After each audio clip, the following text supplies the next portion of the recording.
Tu vois, si t'as peur des araignées, c'est normal. Ouais, c'était il y a très longtemps. C'était à l'époque où le feu ne brûlait pas encore sur la terre, mais en son sang. Ah bon? Oui. Et ben en ce temps-là, les humains, ils savaient déjà que le feu brûlait. Mais jusqu'à ce jour, encore aucun n'était jamais arrivé à le remonter à la surface. Ah oui. Ouais. Et le feu? La vie? Eh oui. Comment faire pour se réchauffer sans feu? Comment faire pour s'éclairer sans feu? Comment faire pour cuire son beefsteak ou ses brocolis sans feu? Ouais. Comment faire pour vivre sans cette petite flamme qui brûle au fond du cœur? Le feu, on veut le feu, on veut le feu, fuego! Oui, mais beaucoup trop loin, beaucoup trop dangereux, beaucoup trop inaccessible. Ah oui, c'était trop profond. Alors comment faire? Les humains, ils ont eu une idée, ils se sont dit, si on demandait aux animaux de la planète de faire le job à notre place. Aux animaux? Oui. Bah, pourquoi les animaux? Eh, tu fais quoi là? Pourquoi les animaux? Bah parce que les animaux, ils ont du flair et de l'instinct, bien plus que les humains. Oui, mais pourquoi est-ce qu'ils feraient ça pour les humains? Moi, je sais pas.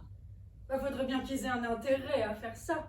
Peut-être, oui, c'est pas peut-être, les humains, ils ont eu une idée, une récompense. Celle de pouvoir manger n'importe où, n'importe quand, et sans même être obligé de dire merci. Ah, ça avait dû faire réagir tous les animaux. Tous!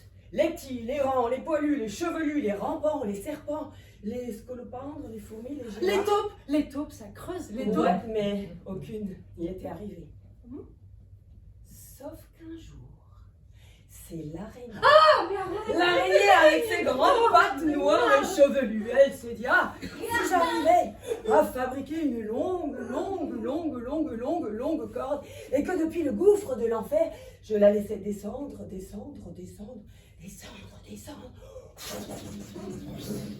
Et qu'au péril de ma vie, sans me faire cramer les pattes, j'arrivais à remonter le feu jusqu'à la surface de la terre, alors je pourrais amener le feu et avoir la récompense. Alors, elle a réussi. Oui. Alors, elle a eu la récompense. Non.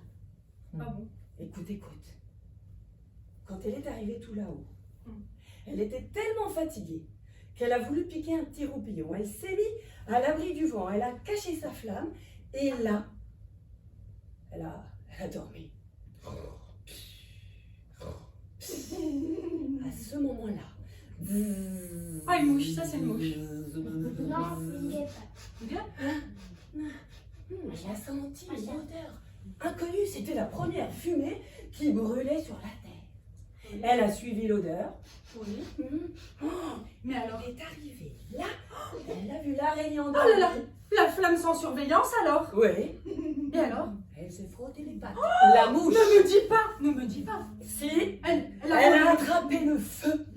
Et elle s'est envolée jusqu'au pays des hommes, des femmes et des enfants, où elle leur a donné le feu. Traître! Oui. Oui. Et l'araignée, quand elle s'est réveillée et qu'il n'y avait plus son feu à côté, Elle a dû s'inquiéter. mais oui, elle a tendu l'oreille. Elle a entendu une rumeur inhabituelle qui venait du côté des humains. Elle s'est rapprochée. Et quand elle est arrivée à l'approche de leur ville, elle a vu une agitation inhabituelle. Elle a vu les gens courir, elle a vu les flammes passer de main en main. Et elle a entendu « La mouche nous a ramené le feu, qui en veut ?» Ah mais non, c'est l'araignée qui a ramené le feu. Ouais, mais elle avait beau s'agiter, personne ne l'écoutait. Non. Si. Oh non. Alors elle s'est retirée, mais dans son cœur, elle était résignée, mais il y avait une soif de vengeance, une envie de justice. La colère lui est montée depuis les pattes jusqu'au cœur, ça lui est monté au cerveau, et là, elle s'est dit, si j'arrivais à fabriquer un long fil, invisible et solide, et que j'arrivais à le tendre entre les branches des plantes, je pourrais fabriquer un piège. Et c'est ce qu'elle a fait.